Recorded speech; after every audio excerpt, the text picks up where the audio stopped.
कहानी एक गरीब चिड़िया की है जिसका इस दुनिया में कोई नहीं है और ना ही उसका कोई घर था। दिन भर जंगल की सैर करती थी, रात में एक पेड़ की डाली पर बैठकर आराम करती थी। एक दिन टूनी चिड़िया एक पेड़ की डाली पर बैठकर रो रही थी। तभी वहां कालू कौवा आता है और कहता है, क्या हुआ टूनी बहन, रो क्यों रही हो तुम? तभी टूनी कहती है, कौवा भाई, इस जंगल में जितने भी पक्षी हैं उन सब के अपने अपने घर हैं, लेकिन इस जंगल में मेरा घर नहीं है और ना ही मेरा कोई परिवार है। तभी कालू कौवा कहता है, टूनी बहन, तुम अपना घोंसला बना लो। टूनी कहती है, कालू भैया, मैं कितनी बार अपना घोंसला बनाने की कोशिश कर चुकी, लेकिन बार बार मेरा घोंसला कोई ना कोई पक्षी तोड़ देता है। जंगल के सभी पक्षी मुझे मनुष्य समझते हैं क्योंकि मेरा इस जंगल में कोई परिवार नहीं है। कालू कौवा कहता है, चिड़िया बहन, मेरे घोंसले के पास तुम अपना घोंसला बना लो, फिर मैं देखता हूँ तुम्हारा घोंसला कौन तोड़ता है। टूनी चिड़िया उसका घोंसला बना लेती है और अपने घोंसले में रहने लगती है और कुछ समय बाद जंगल के सभी पक्षी वहां आ जाते हैं और टूनी चिड़िया का घोंसला तोड़ देते हैं। कालू कौवा कहता है, यह सब तुमने क्या किया? टूनी चिड़िया का घोंसला क्यों तोड़ दिया? तभी बाज कहता है, कालू कौवा, तुझे नहीं पता है क्या कि ये मनुष्य है और इसको इस जंगल में कोई भी नहीं रखना चाहता। यह सभी अंधविश्वास बातें हैं, कुछ नहीं होता ऐसा। तभी बहुत तेज बारिश होने लगती है और सबके घर टूट जाते हैं। तभी सब पक्षी टूनी चिड़िया से कहते हैं, टूनी, तुम मनुष्य हो, टूनी को हम इस जंगल में घर नहीं बनाने देंगे। देखो, इसके घर बनाते ही हम सबके घोंसले टूट गए हैं। अब यही सबके घर बनवा कर देगी, नहीं तो हम सभी पक्षी इसको जान से मार डालेंगे। टूनी कहती है, मैं इतने सारे पक्षियों के घोंसले कैसे बनाऊंगी? तभी बाज कहता है, हमें नहीं पता, घोंसला तुम्हारी मनुष्यता के कारण ही टूटे हैं। तुम हम सबके घोंसले बनाओ, नहीं तो हम तुम्हें मार डालेंगे। और जंगल के किसी भी पक्षी ने तुम्हारी मदद की तो हम उसे भी मार देंगे। यह कहकर बाज वहां से चला जाता है। टूनी चिड़िया लकड़ी इकट्ठी करने लग जाती है और सभी पक्षियों के घर बना देती है और टूनी बहुत थक जाती है। टूनी सोचती है, इस जंगल के सभी पक्षी के घर तो मैंने बना दिए, अब कालू कौवे का घर बचा है। यह सोचकर वह कालू कौवे के पास चली जाती है। कालू कौवा कहता है, टूनी बहन, तुम रहने दो, मैं बना लूंगा, तुम्हें आराम की जरूरत है। टूनी कहती है, कालू कौवे, तुम बहुत अच्छे हो, मुझे तुम्हारी यह बातें सुनकर अपने पिताजी की याद आ गई। और यह कहकर टूनी वहां से बहुत दूर चली जाती है। कालू कौवा यह बातें सब पक्षियों को बताता है और कहता है, अब तो तुम सभी पक्षियों के घोंसले टूनी ने ही बनाए हैं, अब तो कोई मनुष्यता नहीं आई। सब पक्षी यह बातें सुनकर हैरान हो जाते हैं। सभी पक्षी कहते हैं, हमें टूनी से माफी मांगनी चाहिए, हमें टूनी के पास जाकर उससे माफी मांगनी चाहिए। कौवा कहता है, अब क्या फायदा, अब तो वह जंगल से चली गई है।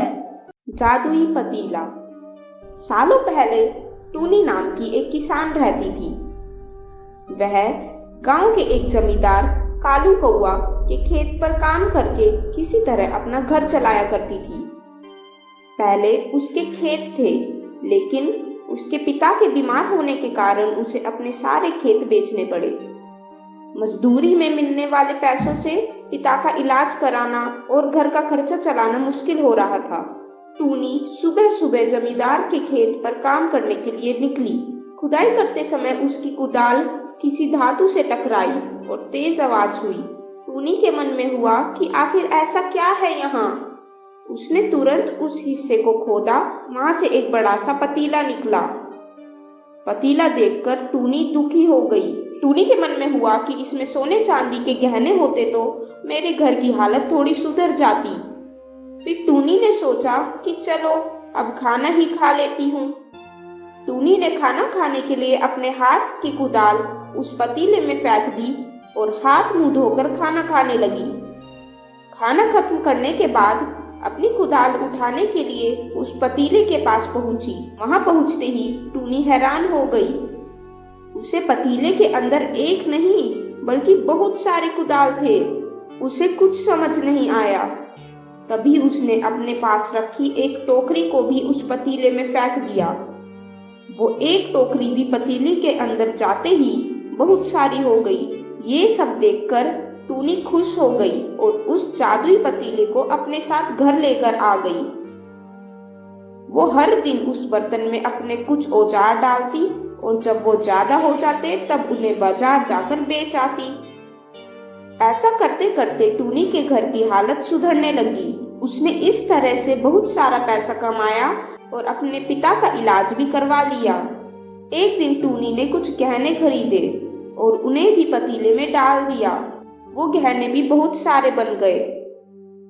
इस तरह धीरे धीरे टूनी अमीर होने लगी और अपने जमींदार के यहाँ मजदूरी करना भी छोड़ दिया। टूनी को अमीर होते देख कालू कौवा को टूनी पर शक हुआ। वो सीधे टूनी के घर पहुंचा। वहां जाकर उसे जादुई पतीले के बारे में पता चला।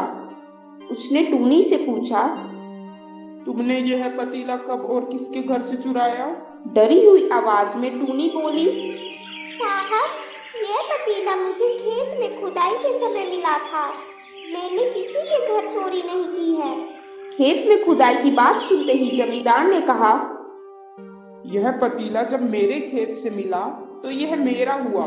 जमींदार को जबरदस्ती अपने साथ जादुई पतीला लेकर चला गया। जमींदार ने भी टूनी की तरह ही उसमें सामान डालकर उन्हें बढ़ाना शुरू किया। एक दिन जमींदार ने अपने घर में मौजूद सारे गहने एक एक करके उस पतीले में डाल दिए और रातों रात बहुत अमीर हो गया। पता लगाने पर राजा को भी जादुई पतीले की जानकारी मिली। राजा ने तुरंत अपने लोगों को भेजकर जमींदार के यहाँ से वो पतीला राजमहल मंगवा लिया। राजा ने अपने आसपास मौजूद सामान को उसमें डालना शुरू कर दिया। सामान को बढ़ता देखकर राजा दंग रह गया। होते होते आखिर में राजा खुद उस पतीले के अंदर चला गया।